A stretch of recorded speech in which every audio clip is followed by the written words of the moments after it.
Welcome to my Coursera course, An Introduction to Operations Management. This is a 4-week-long course, and today is the first session.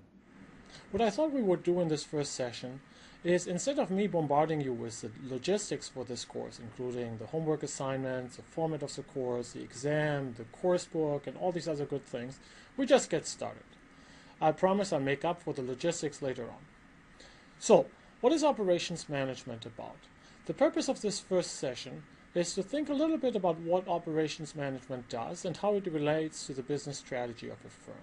This will also help us think about what type of goals management might set for an operation, and that in turn guides what performance measures that we're going to track. So let's get started. Let's start with two very specific examples. It's soon lunchtime, and so consumers are thinking about where should we go for lunch today. So we have our consumer here who is heading to a restaurant. And now ask yourself, what does the consumer want out of the operations of this restaurant? Well, first of all, they want to get their sandwich quickly. Lunch break is short, people are hungry, and so the time that they have to wait in order to get their sandwich is a pretty important variable for the consumer. Second, consumers differ in what type of sandwiches that they like, and so the ability of the restaurant to really make sandwiches that are appealing to customers is important. They have to be able to provide a variety of sandwiches, which means either having a big menu or being able to make these sandwiches to very specific customer instructions. Third, the customer cares about quality. Now, quality, that could be the ambiance of the restaurant, the friendliness of the staff, it could be the hygiene of the place, it could be making sure that the cheese weighs exactly what it says on the recipe. Quality will have a number of dimensions that we will explore later on in this course. And then finally, of course, price matters, and so the consumer doesn't want to spend too much money for his lunch. Now, let's go from the restaurant here and let's look at the operations of a hospital. Same thing, we have a consumer arriving to, for example, the emergency room of a hospital. So we have our unhappy consumer here who is coming to the hospital, and we're now asking ourselves, well, what does the consumer want the operations of this hospital to do? Again, time is critical. Wait times in emergency rooms in this country can often take as long as 5 hours, and so the person wants to be seen quickly. They want to make sure that they get the care that is right for them instead of the care that is right for the person in the bed next to them. They want to receive this care in a high-quality manner, making sure that it is in accordance to the latest evidence-based medicine, that the doctors and nurses have washed their hands, that the place is clean and everything else. And then finally, there are the charges and the copay that the consumer and or his insurance will have to pay for the service. So sandwich store or emergency room, we see that an operation has to be able to perform well along 4 dimensions. The first one is the cost dimension. That's probably what most of us associate with operations management, is just providing a high efficient operation. The second dimension is variety.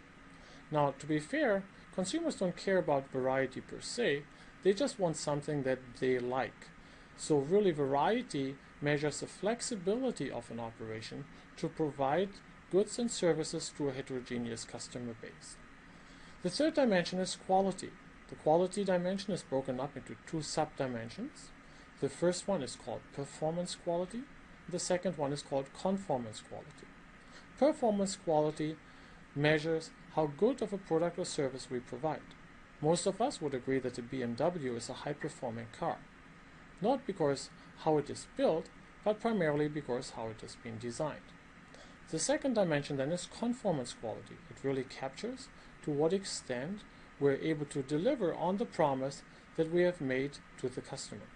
And then finally, there is timeliness, our ability to provide a quick response to demand. Those 4 dimensions are important for 2 reasons. First of all, they are the goals that we strive for in an operation, and so they will guide what type of performance measures we track.